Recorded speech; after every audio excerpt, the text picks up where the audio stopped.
No sentido de querer trabalhar o reto femoral, um exercício que parece ser determinante para a maior resposta do reto femoral é a cadeira extensora, né?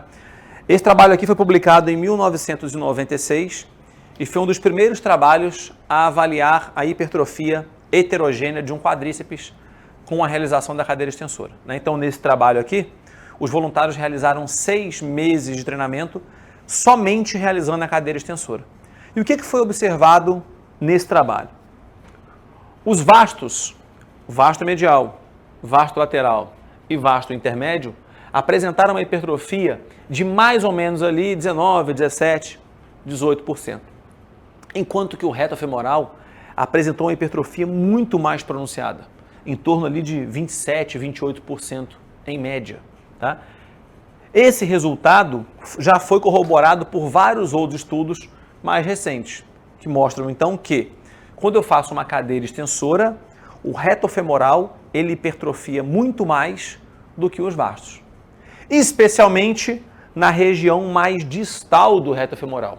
Então, primeira coisa, o reto femoral ele hipertrofia muito mais do que os vastos. E ele hipertrofia, olhando para dentro do reto femoral, ele hipertrofia muito mais na região distal comparado à região mais proximal.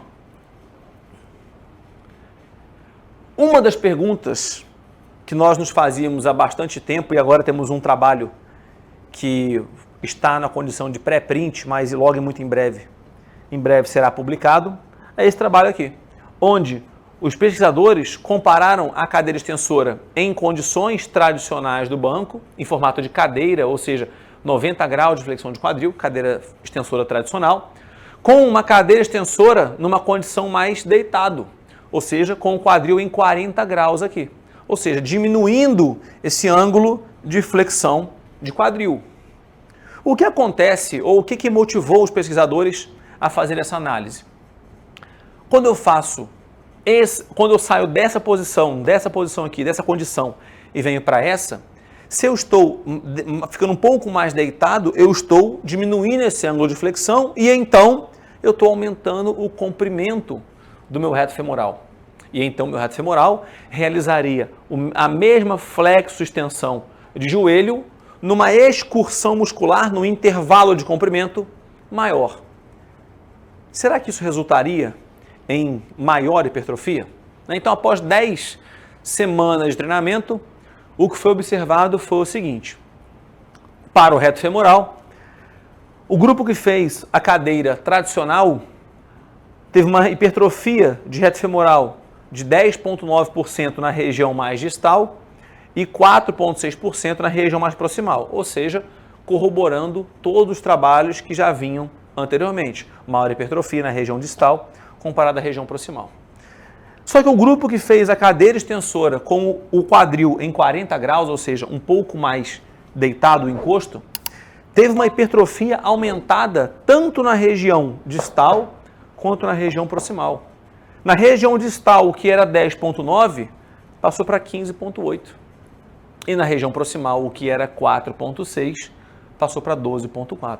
Ou seja, o fato de você trabalhar com o músculo em comprimento aumentado, mais uma vez, resultou em maior hipertrofia.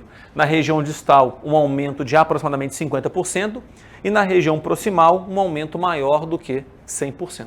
Então, parece uma baita estratégia fazer a cadeira extensora com o encosto um pouquinho mais deitado. Ok? Um outro exercício que pode ser interessante para esse maior trabalho de reto femoral é o nórdico reverso. Exatamente porque o quadril ele está em posição neutra, ou seja, quadril estendido, e o praticante vai fazendo uma fase excêntrica, flexionando o joelho, ou seja, levando esse comprimento, o reto femoral, a um comprimento aumentado. E foi exatamente isso que foi investigado em 2019 por esses pesquisadores que identificaram um aumento tanto da espessura muscular, mas também do comprimento do fascículo, área de secção transversal e ângulo de penação do reto femoral após realizar um treinamento que envolvia somente o exercício nórdico reverso.